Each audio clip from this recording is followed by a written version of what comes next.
चलिए देखिए ओम का नियम हमसे क्या कहता है। देखिए एक अपने पास वायर, एक अपने पास चालक तार। इस चालक तार को हमने क्या कर दिया, कनेक्ट कर दिया एक बैटरी से। बैटरी से कनेक्ट करेंगे तो यहाँ पे क्या आएगा, पोटेंशियल डिफरेंस आएगा। ठीक, यहाँ पे आएगा पोटेंशियल डिफरेंस। ठीक, विद्युत विभवांतर।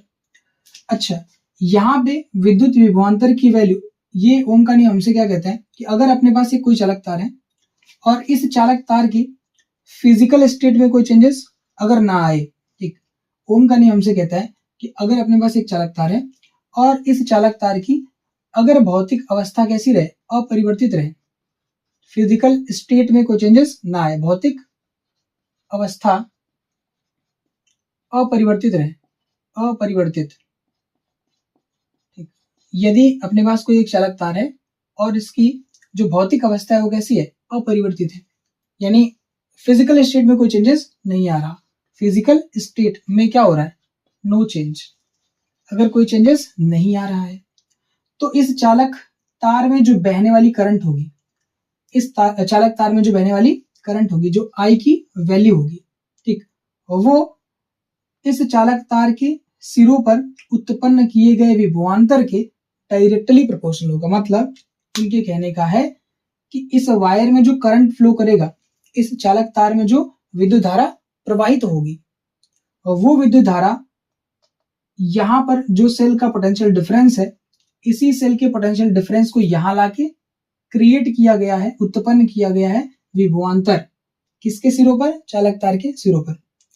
तो ये जो अपने पास करंट इसमें फ्लो कर रहा है, इस चालक तार के सिरों पर जो विभवांतर है, उस विभवांतर के क्या होगा, डायरेक्टली प्रोपोर्शनल होगा। तो मैथमेटिकली कैसे लिखेंगे, गणितीय रूप से, है ना।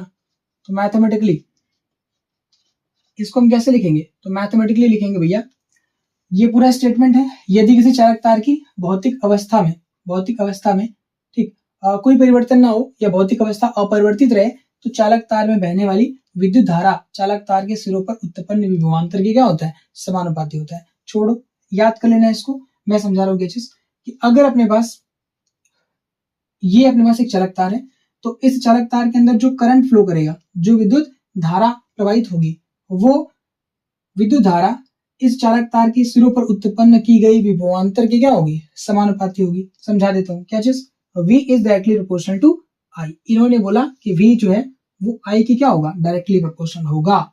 ठीक, इन्होंने बोला कि नहीं गलत। ठीक, ये मैंने गलत स्टेटमेंट लिख दिया। क्या चीज, ये क्या होगा, जो I है वो V की क्या होगा, डायरेक्टली प्रोपोर्शनल होगा। जो I है वो V की क्या होगा, डायरेक्टली प्रोपोर्शनल।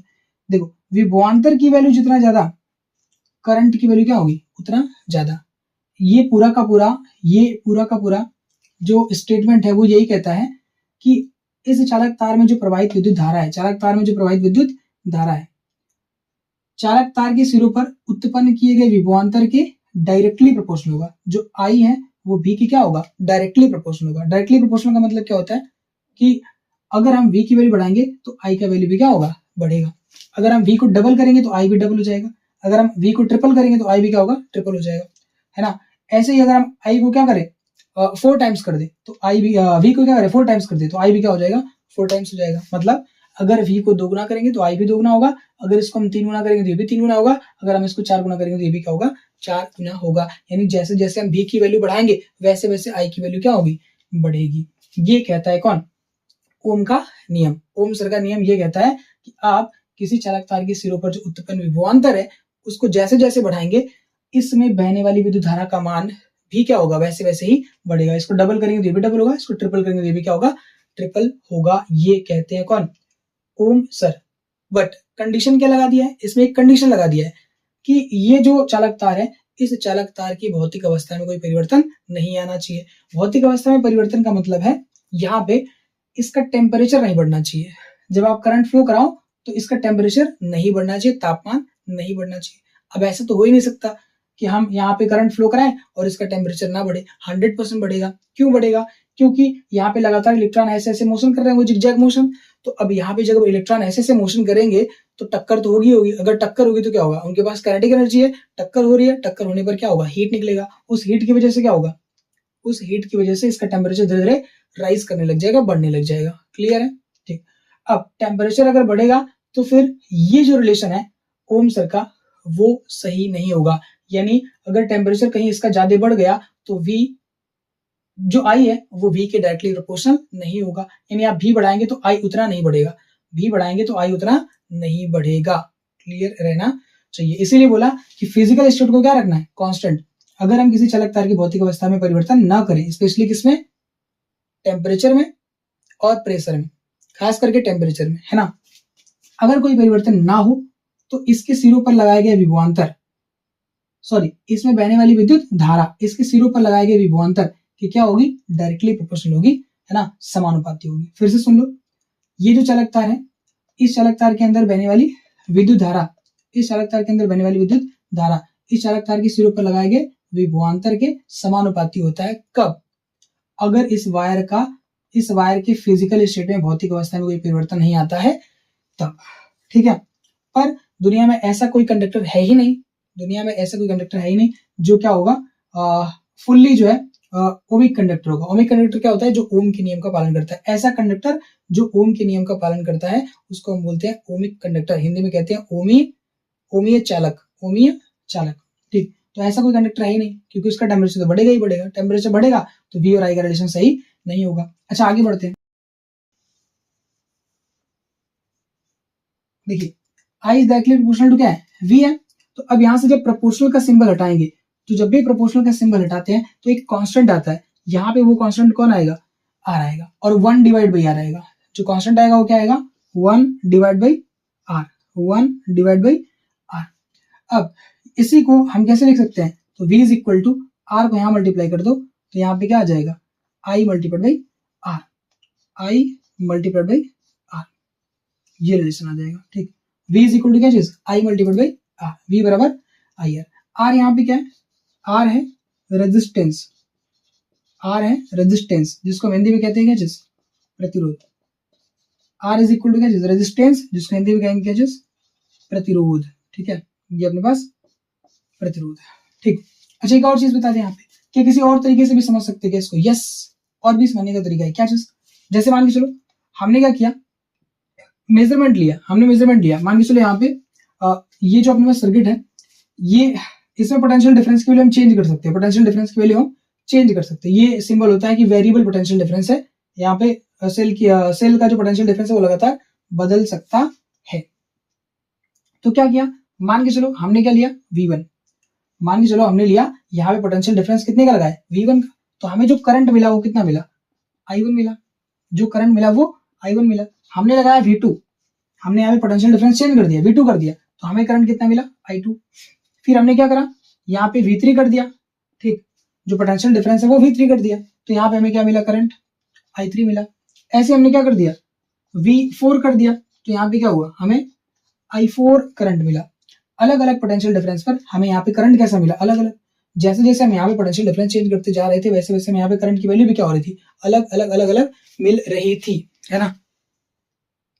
हाँ ठीक, तो क्या चीज, जैसे जैसे हम क्या कर रहे थे, पोटेंशियल डिफरेंस की वैल्यू को चेंज कर रहे थे, वैसे वैसे हमें करंट की वैल्यू भी अलग अलग मिल रही थी। पर एक चीज ऐसी थी जो कांस्टेंट थी, कौन सी चीज, तो ओम सर ने क्या किया कि रेशियो निकालना स्टार्ट किया। ओम सर ने क्या किया, रेशियो निकालना स्टार्ट कर दिया, किसका किसका, V और I का। इन्होंने निकाला V1 डिवाइड बाई I1, फिर इन्होंने निकाला क्या चीज, V2 डिवाइड बाई I2, ठीक। फिर इन्होंने निकाला क्या चीज, V3 डिवाइड बाई I3, फिर इन्होंने निकाला क्या चीज, V4 डिवाइड बाई I4।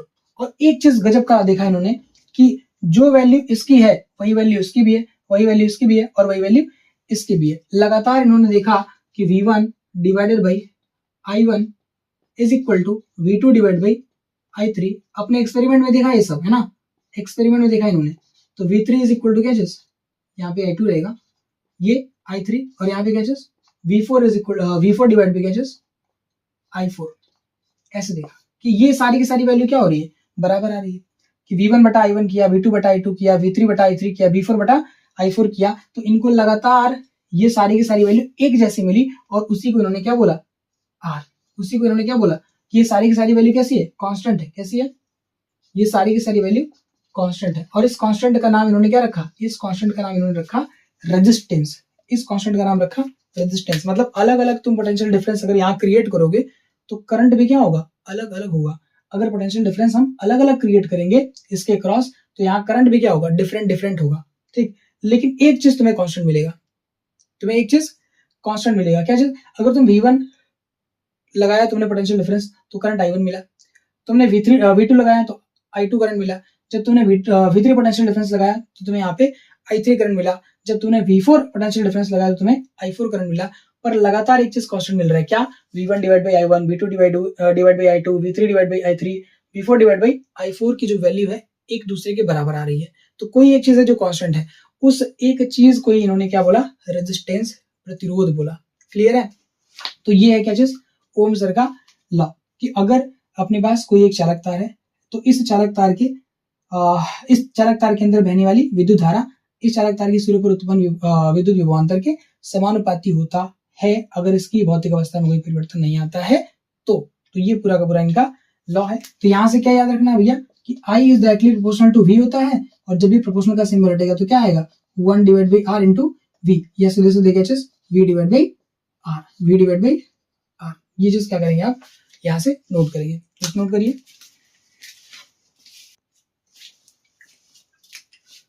चलिए देखिए इसका SI मात्रक क्या होगा, तो रेजिस्टेंस का जो SI मात्रक है, रेजिस्टेंस का जो SI मात्रक है वो क्या होगा, R बराबर क्या होगा, V अपन I, R is equal to क्या होगा, V डिवाइड बाई I। ध्यान से देखिए तो रेजिस्टेंस का फॉर्मूला क्या बनेगा, R बराबर V बटा के I बनेगा। अगर R बराबर V बटा के I बना है तो बताओ रेजिस्टेंस का जो SI यूनिट है तो क्या वो V का होता है वोल्ट, V का होता है वोल्ट, वोल्ट को अगर सिंबल के फॉर्म में लिखे तो क्या लिखेंगे, कैपिटल V, और I का होता है क्या चीज, एम्पियर। अभी भी पढ़ा है कि इलेक्ट्रिक करंट का, विद्युत धारा का जो मात्रक होता है वो क्या होता है, एम्पियर होता है। तो ये अपने पास क्या है, वोल्ट, इसको मैं पूरा लिख देता हूँ एक बार के लिए, ठीक, वोल्ट, ठीक, ये अपने पास हटाओ, इसको यहां से ऐसे कर देते हैं, V डिवाइड बाई I, तो वोल्ट बटा क्या चीज, एम्पियर, वोल्ट बटा के एम्पियर, इसको मैं पूरा लिखता हूँ AMPER, एम्पियर। अगर सिंबल के फॉर्म में लिखेंगे तो कैसे लिखेंगे, सिंबल के फॉर्म में कैपिटल V बनाओ और इसको क्या बनाओ, कैपिटल E, ठीक। तो दोनों में से कोई सा यूज करो, दोनों में से कोई सा यूज कर सकते हैं। ये इसका क्या हो गया, SI मात्रक, ये इसका क्या है, SI मात्रक। तो रेजिस्टेंस का जो SI मात्रक होगा वो क्या होगा, रेजिस्टेंस का SI मात्रक वोल्ट बटा के एम्पियर होता है। क्या इसका कोई एक और यूनिट होता है क्या, यस, इसका एक और यूनिट होता है। तो इसका SI मात्रक, रेजिस्टेंस का जो SI मात्रक है, ठीक, वो क्या होगा, तो वो होगा ओम। या तो तुम वोल्ट एम्पियर लिखो, या तो तुम वोल्ट एम्पियर लिखो, ठीक है, या फिर क्या लिखो, ओम, OHM, ठीक, या तो ओम लिख दो ऐसे OHM, या सिंबल बना दो क्या चीज, ये इसका क्या है सिंबल। तो रेजिस्टेंस के मात्रक का जो सिंबल होता है वो क्या होता है, ये होता है, ठीक, ओम। ओम का सिंबल इस तरीके से बनाएंगे। और रेजिस्टेंस के लिए अगर डायग्राम बनाए है ना तो ऐसे बनाएंगे इस तरीके से। ये भी क्या है, रेजिस्टेंस का सिंबल है। सर्किट के अंदर अगर ऐसा कहीं बना हुआ है तो इसका क्या मतलब है, ये किसकी बात चल रही है, ये बात चल रही है रेजिस्टेंस की, है ना। अगर ऐसे सिंबल बना हुआ है कहीं पे, ठीक, तो वो क्या है, रेजिस्टेंस। सर्किट के अंदर क्या होता है, ऐसे करके बना रहता है, इससे पहले ही बनाया था, है ना। तो ये क्या था अपने पास, रेजिस्टेंस था, ये अपने पास रेजिस्टेंस था। आई थिंक ये समझ में आया होगा, इसको अच्छे तरीके से अरेंज कर लीजिएगा, ठीक है। चलिए भैया देखिए प्रतिरोध का परिभाषा क्या होता है। तो प्रतिरोध का परिभाषा क्या होता है भैया, तो विद्युत धारा के प्रवाह की दिशा में उत्पन्न अवरोध को क्या कहते हैं, प्रतिरोध। जिस रास्ते से विद्युत धारा प्रवाहित हो रहा होता है, जिस रास्ते से विद्युत धारा, मान के चलो विद्युत धारा इस रास्ते से प्रवाहित हो रहा है, तो विद्युत धारा जिस रास्ते से प्रवाहित होगा उसके रास्ते में जो अवरोध होगा, जो रुकावट होगी, जो अपोजिशन होगा, है ना, उसी को हम क्या कहते हैं, उसी अवरोध को, उसी रुकावट को हम क्या कहते हैं, प्रतिरोध कहते हैं। रुकावट कैसे आएगी, टक्कर की वजह से। जो इलेक्ट्रॉन चल रहे होते हैं, चार्जेस जो चल रहे होते हैं, तो टक्कर करते हैं अपने बीच में, कोलिजन होता है, तो उस कोलिजन की वजह से उनकी स्पीड क्या हो जाती है, स्लो हो जाती है, ठीक है। वो भागना तो बहुत तेज चाहते हैं, ऐसे जिगजैग मोशन करते हैं, 10 की पावर 6 मीटर पर सेकंड से भागना चाहते हैं, पर टक्कर की वजह से क्या होता है, केवल ड्रिफ्ट होते हैं, केवल वो खिसकते हैं, कैसे, ऐसे, ठीक, इस तरीके से क्या कर रहे होते हैं, खिसक रहे होते हैं, इससे भी धीरे ऐसे खिसक रहे होते हैं, है ना, इस तरीके से ड्रिफ्ट होते हैं, कौन, इलेक्ट्रॉन्स, या कह लो चार्ज। अब यहां पे क्या लिखा कि जो प्रतिरोध है उसका डेफिनेशन क्या होगा। अब ओम के नियम से, इसका सिंबल आर है, ओम के नियम से, ठीक, इसकी वैल्यू कितनी आएगी, तो I is directly proportional to V, हमने ये पढ़ा, कि जो अपने पास इलेक्ट्रिक करंट है वो पोटेंशियल डिफरेंस के क्या होता है, डायरेक्टली प्रोपोर्शनल होता है। I is equal to V अपन R होगा, प्रोपोर्शनल का सिंबल जैसे ही हटेगा 1 डिवाइड बाई R आएगा, ठीक। तो I is equal to V divide by R। कहीं कहीं पे आपको ये फॉर्मूला ऐसे भी मिलेगा, ठीक, V is directly proportional to I, पर ये अच्छा है, सही है, कोई दिक्कत नहीं है ना। पर सही तरीका कौन सा होता है, ये होता है I is directly proportional to V, क्योंकि पोटेंशियल डिफरेंस जब लगाते हैं तब करंट आता है। ऐसे थोड़ा होता है कि जब करंट हम बढ़ाएंगे तो पोटेंशियल डिफरेंस बढ़ेगा, है ना। तो पोटेंशियल डिफरेंस बढ़ाएंगे तो करंट बढ़ेगा, I बढ़ाएंगे तो V थोड़े बढ़ेगा, है ना। पर लिख लेते हैं ऐसे भी, तो ऐसे इसलिए लिख लेते हैं क्योंकि जब प्रोपोर्शनल का सिंबल हटाते हैं तो डायरेक्ट यहाँ पे R और डायरेक्ट यहाँ पे क्या लिखते हैं, I लिखते हैं। डायरेक्ट यहाँ पे सीधे सीधे R लिखते हैं और ये I लिख देते हैं, ठीक है। तो ये रिलेशन याद करने में आसान रहता है, तो जो ठीक लगे वो करना। वैसे I इज इक्वल टू यहाँ पे क्या चीज V divide by R is the correct, है ना। नाउ तो R इज इक्वल टू क्या चीज V डिवाइड बाई I होगा। R को मल्टीप्लाई करो यहाँ पे तो I को नीचे मल्टीप्लाई करेंगे तो R बराबर क्या हो जाएगा, V बटा के I हो जाएगा। तो रेजिस्टेंस का फॉर्मूला होगा V डिवाइड बाई क्या होगा, I। अब तुम्हें यहाँ पे देखने से लग रहा होगा कि जो प्रतिरोध की वैल्यू है, अगर मान लो एक अपने पास ये कंडक्टर है, ये एक चालक तार है, तो इस चालक तार का जो प्रतिरोध होगा वो प्रतिरोध किस चीज पे डिपेंड कर रहा है, ऐसा लग रहा है कि V और I पे डिपेंड कर रहा है। पर जो R की वैल्यू है ना तो V पे डिपेंड करती है, R की वैल्यू ना तो V पे डिपेंड करती है, ना ही R की वैल्यू I पे डिपेंड करती है। R की वैल्यू, रेजिस्टेंस की वैल्यू, चालक तार का जो प्रतिरोध होता है ना वो तो ना ही वो विद्युत विभवांतर पे डिपेंड करेगा, ना ही वो विद्युत धारा पर डिपेंड करेगा। मतलब इस चालक तार का जो प्रतिरोध है वो इस चालक तार के सिरों पर उत्पन्न किए गए विभवांतर पे भी निर्भर नहीं करता है और इसके अंदर बहने वाली जो विद्युत धारा है उस पर भी डिपेंड नहीं करता है, ठीक। तो ये किस पे डिपेंड करता है, तो अगला टॉपिक है क्या, जस्ट प्रतिरोध की निर्भरता, dependency of resistance, dependency of resistance. ये अच्छे से पढ़ के जाइएगा, क्यों, ये जो टॉपिक है R is equal to V अपन I, अच्छे से पढ़ के जाइएगा, क्योंकि वहां पे जब क्लास 12 के अंदर पढ़ा रहे होंगे कैपेसिटेंस वाला टॉपिक, है ना। तो वहां पे वापस से तुम्हें यही बताया जाएगा कि जो अपने पास C होता है, C इज इक्वल टू क्या होता है, Q डिवाइड बाई V। अभी तुम्हें नहीं पता है ना। जो कैपेसिटेंस होता है वो ना तो Q पे डिपेंड करता है ना ही V पे डिपेंड करता है, ना ही Q पे डिपेंड करेगा ना ही V पे डिपेंड करेगा। जस्ट लाइक रेजिस्टेंस, केवल किसकी तरह, प्रतिरोध की तरह। तो तुम वहां कंफ्यूज जाओगे, साला यही नहीं पता है कि प्रतिरोध V और I, प्रतिरोध का फॉर्मूला V बटा के क्या होता है, I होता है। तो ये V पे डिपेंड नहीं करता, I पे डिपेंड नहीं करता। अगर तुम्हें यहाँ पे यही नहीं पता रहेगा तो कंपैरिजन में बताएंगे कैसे, है ना। तो इसलिए क्या करना है भैया, यहाँ से बढ़िया से पढ़ के जाना है, ठीक। कि जो प्रतिरोध है वो ना तो V पे डिपेंड करता है ना ही I पे डिपेंड करता है, ठीक। दोनों पे डिपेंड नहीं करता है। टाइम हो गया है बहुत ज्यादा, ठीक है। 1 घंटा 27 मिनट, आई थिंक 30 मिनट, 1.5 घंटे का पूरा वीडियो ये बन गया है। देखते हैं काटने पीटने के बाद कितना बचता है, ठीक। तो डिपेंडेंसी ऑफ रेजिस्टेंस की बात करते हैं, प्रतिरोध की निर्भरता की बात करते हैं। प्रतिरोध किन किन चीजों पे डिपेंड करता है, तो प्रतिरोध डिपेंड करता है, जो रेजिस्टेंस है वो डिपेंड करता है लेंथ पर। जैसे एक वायर है तो इस वायर की लंबाई कितनी ज्यादा है इस पर डिपेंड करेगा रेजिस्टेंस। मान के चलो अगर एक वायर है इसकी लंबाई इतनी है और एक वायर इसकी लंबाई कितनी है, इतनी है। देखो दोनों का जो ये थिकनेस है, एक तरह से कह ले जो क्रॉस सेक्शनल एरिया है, दोनों का लगभग कैसा है, लगभग दोनों का कैसा है, सेम है, ठीक। पर इसकी लेंथ इतनी है और इसकी लेंथ इतनी है और इस वाले की लेंथ इतनी है। ये L है तो ये कितना है, मान के चलो 2L है। एक अगर L है तो एक कितना है, 2L है। अगर मान के चलो यहाँ पे इलेक्ट्रॉन चलेगा तो इलेक्ट्रॉन को टकराना पड़ेगा, मतलब चार्जेस यहाँ पे चलेंगे। जब यहाँ पे आवेश चल रहा होगा तो आवेश को यहाँ से लेकर केवल यहीं तक टकराना पड़ेगा क्या, तो केवल क्या उसकी रुकावट केवल इतनी ही दूर तक होगी क्या। पर इस वाले में जब आवेश चलेगा तो उसकी रुकावट कहाँ तक होगी, अरे यार उसकी रुकावट यहाँ तक है, यहाँ से लेके यहाँ तक। इसका मतलब किसका प्रतिरोध ज्यादा होगा, इस वाले का, इस वाले का। तो क्या कहेंगे भैया, इस वाले का प्रतिरोध ज्यादा होगा। क्यों, क्योंकि जब यहाँ पे आवेश चलेगा तो इसको कम ही दूरी चलनी है, इस वजह से कम टकराएगा, इस वजह से कम प्रतिरोध होगा। और यहाँ पे क्या होगा, ज्यादा दूरी चलनी पड़ जाएगी, तो ज्यादा दूरी चलेगा तो क्या होगा, यहाँ पे प्रतिरोध ज्यादा रहेगा। इसलिए बोला कि जो चालक तार है, चालक तार का जो प्रतिरोध है वो किस पर डिपेंड करेगा, लंबाई पे। कैसे, इनवर्सली प्रोपोर्शनल होगा। और दूसरी चीज कैसे, तो R जो है डायरेक्टली प्रोपोर्शनल, इनवर्सली प्रोपोर्शनल होता है किसके, इस चालक तार की क्रॉस सेक्शनल एरिया पे। मतलब एक अगर चालक तार ऐसा है, ठीक, और एक चालक तार ऐसा है, दोनों की लेंथ कैसी है, समान है, दोनों की लंबाई कैसी है, समान है। पर यहाँ पे जो क्रॉस सेक्शनल एरिया है वो अलग अलग है।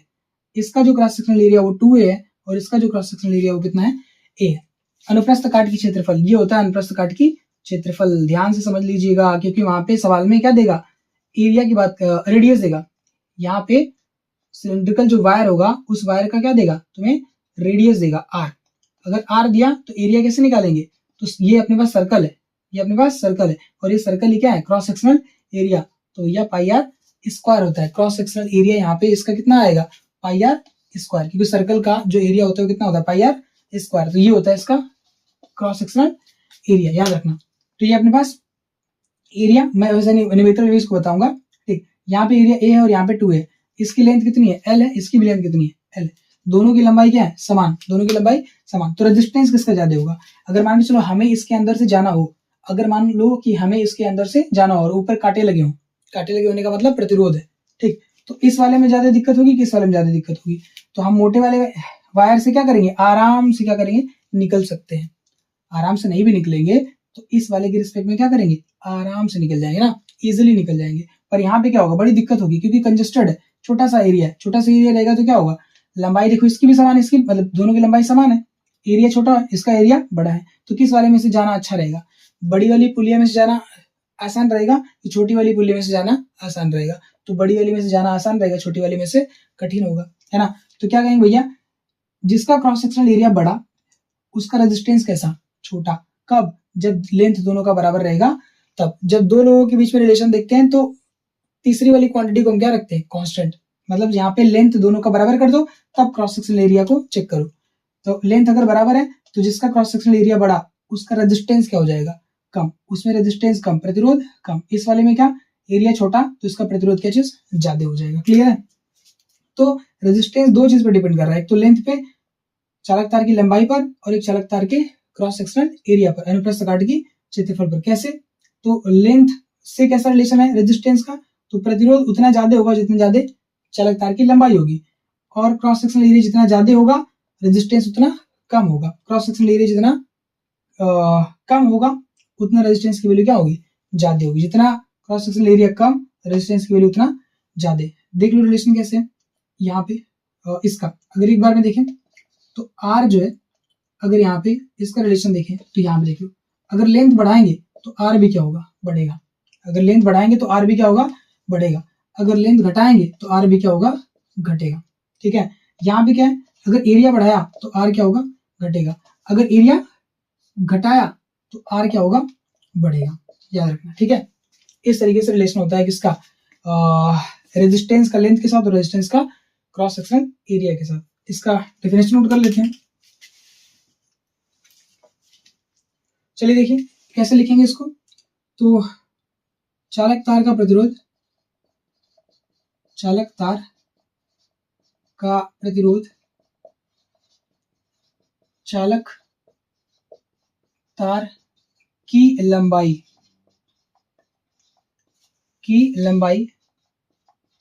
के समानुपाती होता है,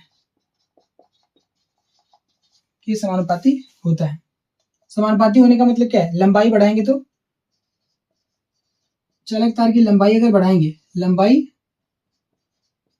बढ़ाएंगे तो प्रतिरोध भी क्या होगा, बढ़ेगा। प्रतिरोध भी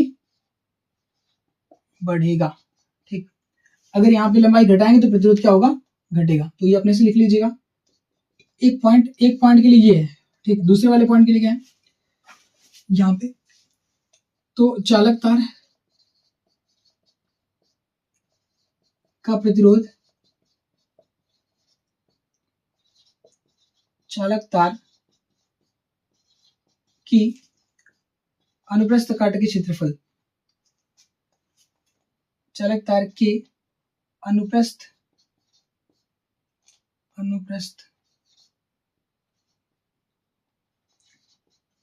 काट के क्षेत्रफल, अनुप्रस्थ काट के क्षेत्रफल के अनुक्रमानुपात, व्युत्क्रमानुपाती होता है। क्षेत्रफल के व्युत्क्रमानुपाती होता है।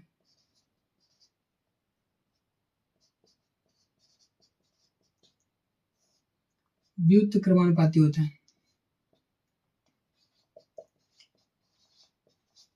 ठीक।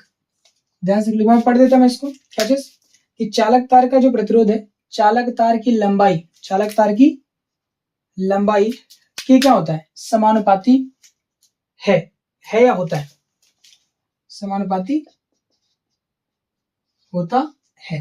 ठीक, फिर से चालक तार का प्रतिरोध चालक तार की लंबाई के समानुपाती होता है, और समानुपाती होने का मतलब क्या है, लंबाई बढ़ाएंगे तो प्रतिरोध भी बढ़ेगा। चालक तार का प्रतिरोध चालक तार के अनुप्रस्थ काट के क्षेत्रफल के व्युत्क्रमानुपाती के समानुपाती होता है। यानी अगर ए बढ़ाएंगे तो क्या होगा, ए बढ़ाएंगे तो आर घटेगा, रेजिस्टेंस क्या होगा, प्रतिरोध घटेगा। ये चीज जो है ध्यान दीजिएगा। ठीक, क्या चीज वापस लिख दिया यहाँ पे, किसके साथ, एल के साथ। ठीक, एल बढ़ेगा तो आर भी क्या होगा, बढ़ेगा। अगर एल घटेगा तो आर भी क्या होगा, घटेगा। एरिया के साथ, अगर एरिया बढ़ा, इसको 1/a कर दे, एरिया बढ़ा, ठीक, एरिया बढ़ा तो रेजिस्टेंस क्या होगा, घटेगा। अगर यहाँ पे एरिया घटा तो रेजिस्टेंस क्या होगा, बढ़ेगा। ये चीज जो है यहाँ पे, ये लिखने के बाद, ठीक, ये लिखो, उसके नीचे ये लिखो, फिर ये लिखो, फिर पहले ये लिखो, फिर उसके बाद ये लिखो। फिर से पहले ये वाला नोट कर लो, उसके बाद उसके नीचे ये लिख देना मैथमेटिकल तरीके से, फिर ये लिखो, उसके नीचे ये लिख दो मैथमेटिकल तरीके से। ठीक है, फिर आगे बताता हूँ क्या करना है। मिटा देता हूँ इसको, देख लीजिए।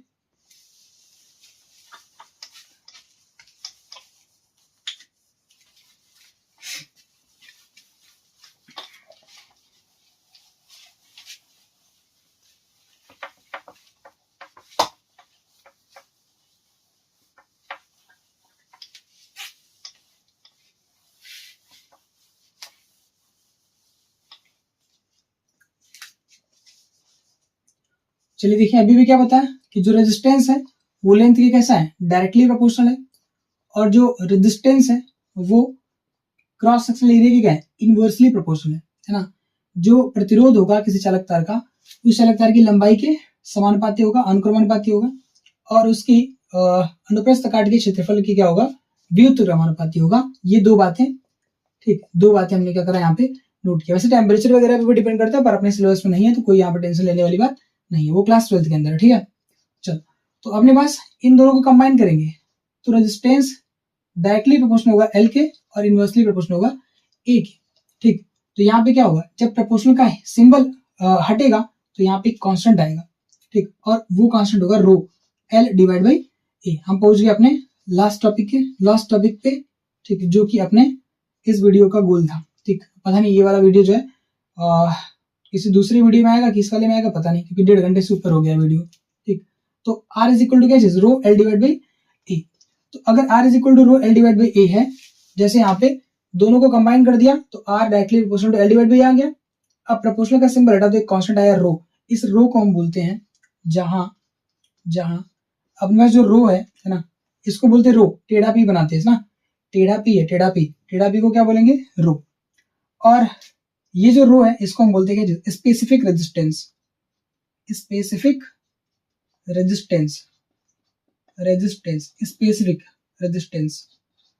इसका हिंदी में नाम होगा क्या चीज, विशिष्ट प्रतिरोध, विशेष प्रतिरोध भैया, है ना, विशिष्ट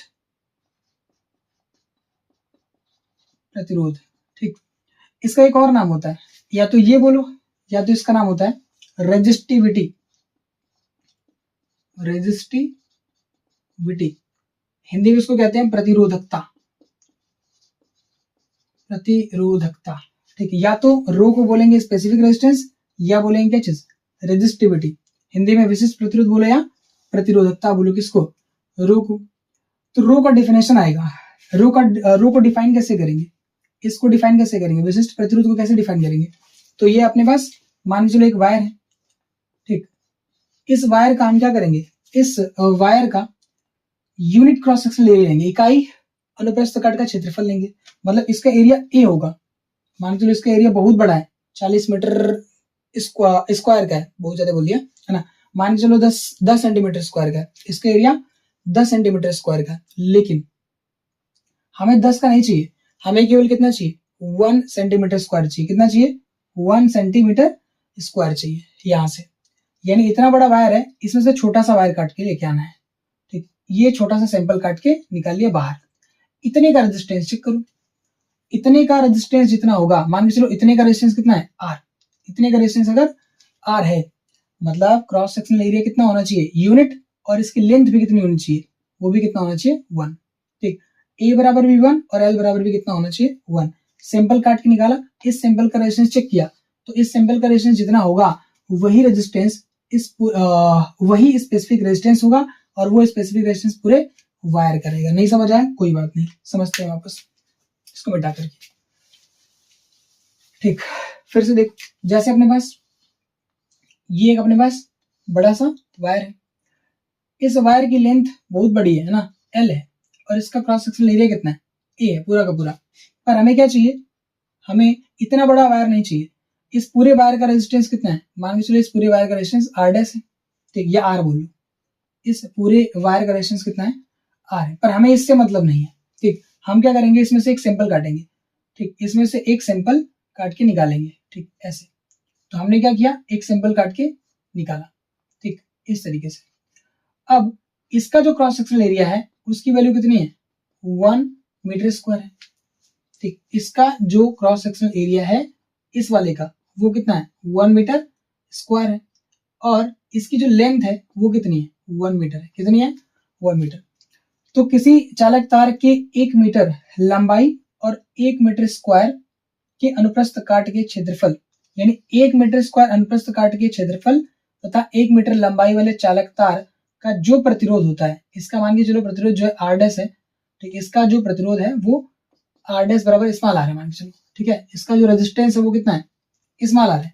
तो इसी स्मॉल r को हम क्या बोलते हैं, इस पूरे वायर का स्पेसिफिक रेजिस्टेंस बोलते हैं। फिर से ये जो चालक तार है जिसकी लंबाई 1 मीटर है और क्रॉस सेक्शनल एरिया कितना है, 1 मीटर स्क्वायर है, इसका जो रेजिस्टेंस है वो कितना है, R है। तो 1 मीटर लंबाई तथा 1 मीटर स्क्वायर अनुप्रस्थ काट की क्षेत्रफल वाले चालक तार का जो प्रतिरोध होता है, उस प्रतिरोध को ही हम इस बड़े वाले चालक तार का विशिष्ट प्रतिरोध कहते हैं, स्पेसिफिक रेजिस्टेंस कहते हैं। आई होप कि समझ में आया होगा। डेफिनेशन इसका लिखो, परिभाषा, ठीक। तो इसकी परिभाषा कैसे होगी, इकाई लंबाई, ये डिफाइंड ही ऐसे है ना, ये परिभाषित ही ऐसे, इकाई लंबाई तथा इकाई अनुप्रस्थ काट के क्षेत्रफल। अनुप्रस्थ वहां पे एक एक बोला था, यहाँ पे थोड़ा लैंग्वेज लिखने वाली बात है, इसलिए कैसे लिख दिया, इकाई लंबाई तथा इकाई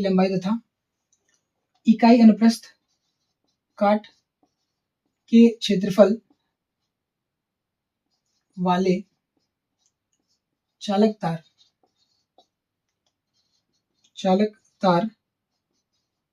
का प्रतिरोध ही उस तार का, जिससे वो काटा गया ना, उस तार का विशिष्ट प्रतिरोध कहलाता है। तार का विशिष्ट प्रतिरोध कहलाता है।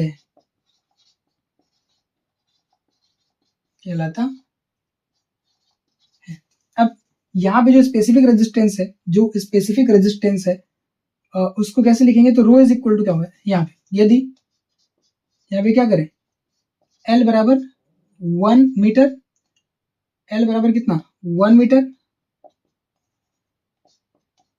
L बराबर 1 मीटर, A बराबर कितना 1 मीटर स्क्वायर, ठीक। अगर L बराबर 1 मीटर है और A बराबर 1 मीटर स्क्वायर है, और ठीक, तो रो बराबर क्या होगा, अगर L की जगह पे 1 रखें, A की जगह पे 1 रखें, तो रो बराबर क्या होगा, क्या R के बराबर आएगा, तो रो किसके बराबर होगा, R के। रो किसके बराबर होगा, R के। तो जो स्पेसिफिक रेजिस्टेंस है वो किसके बराबर जाएगा, रेजिस्टेंस के बराबर हो जाएगा। किसके बराबर जाएगा, रेजिस्टेंस के बराबर। यदि L बराबर कितना ले लें, 1, A बराबर 1 ले लें, तो रो किसके बराबर जाएगा, R के बराबर हो जाएगा, ठीक। क्या बोला, इसीलिए कि 1 मीटर लंबाई तथा 1 मीटर स्क्वायर वाले अनुप्रस्थ काट 1 मीटर स्क्वायर अनुप्रस्थ काट के क्षेत्रफल वाले चालक तार का जो रेजिस्टेंस होता है उसे हम क्या कहते हैं, स्पेसिफिक रेजिस्टेंस कहेंगे, विशिष्ट प्रतिरोध कहेंगे। इसका मात्रक वगैरह क्या होगा, तो एसआई मात्रक किसका, रो का। देखो रो बराबर क्या फार्मूला आएगा, रो इज इक्वल टू आएगा इसको यहीं छोड़ो, ए को मल्टीप्लाई करो, क्या ये आर ए आएगा क्या, और डिवाइड भी क्या होगा एल, डिवाइड भी क्या होगा एल। तो रो बराबर क्या है R A divide by L. तो इसका जो एसआई मात्रक होगा वो क्या होगा, रेजिस्टेंस का क्या होता है ओम होता है, और ये क्रॉस सेक्शनल एरिया, एरिया है तो मीटर स्क्वायर होगा, और डिवाइड बाई एल का क्या होता है, एल का होता है मीटर। तो 1 मीटर से 1 मीटर क्या हो जाएगा, कैंसिल हो जाएगा। ठीक, तो क्या बचेगा, रो का जो एसआई यूनिट बचेगा वो बचेगा ओम मीटर, क्या बचेगा ओम मीटर। तो जो रेजिस्टेंस का एसआई मात्रक रेजिस्टिविटी का जो एसआई मात्रक है, जो विशिष्ट प्रतिरोध का एसआई मात्रक है वो क्या है ओम मीटर है। ठीक, तो ये अपना पूरा का पूरा जो है रेजिस्टिविटी तक कंप्लीट हो गया है। ठीक, अब आगे हम लोगों को क्या पढ़ना है, एक तो पहले इसमें न्यूमेरिकल बचा हुआ है, और एक जो है आगे जो अपना टॉपिक है वो कॉम्बिनेशन ऑफ रेजिस्टेंस का क्वेश्चन है। ठीक, इसे थोड़ा बहुत और बता देता हूँ कि अगर R is directly proportional to L है, तो अगर L को डबल करेंगे तो रेजिस्टेंस भी कितना हो जाएगा डबल। और अगर क्रॉस सेक्शनल एरिया की बात करें, ठीक, तो यहाँ पे अगर हम क्रॉस सेक्शनल एरिया को डबल करते हैं तो रेजिस्टेंस क्या हो जाएगा, अगर क्रॉस सेक्शनल एरिया को डबल करेंगे तो रेजिस्टेंस क्या हो जाएगा हाफ हो जाएगा, क्योंकि इसको डबल किया है तो ये हाफ होगा। अगर इसको बढ़ाएंगे तो ये घटेगा, तो इसको डबल करेंगे तो ये क्या होगा हाफ होगा। ये चीज याद रखिएगा। और ये चीज याद रखिएगा, अगर किसी वायर को हम स्ट्रेच करते हैं, खींचते हैं, ऐसे खींचते हैं, अगर खींच करके डबल करते हैं, इस वायर को खींच करके डबल करेंगे तो इसका जो एरिया होगा वो कितना हो जाएगा हाफ हो जाएगा। अगर हम वायर को L से 2L करते हैं, खींच के अगर एक वायर को क्या करते हैं, खींच के एक वायर को डबल करते हैं तो इसका एरिया क्या हो जाएगा हाफ हो जाएगा। जो क्रॉस सेक्शनल एरिया वो क्या हो जाएगा हाफ, क्रॉस सेक्शनल एरिया क्या हो जाएगा हाफ। उसी टाइम पे सेम टाइम पे अगर L को डबल किया तो क्रॉस सेक्शनल एरिया कितना हो जाएगा हाफ हो जाएगा। ये चीज याद रखिएगा। अरे भैया रो को बताया नहीं, रो जो है इसकी वैल्यू चेंज नहीं होती है ना, जब मटेरियल चेंज करेंगे तब रो की वैल्यू चेंज होगी। टेम्परेचर वगैरह इसका इस पर इफेक्ट पड़ता है पर अपने सिलेबस में नहीं है, याद रखिएगा।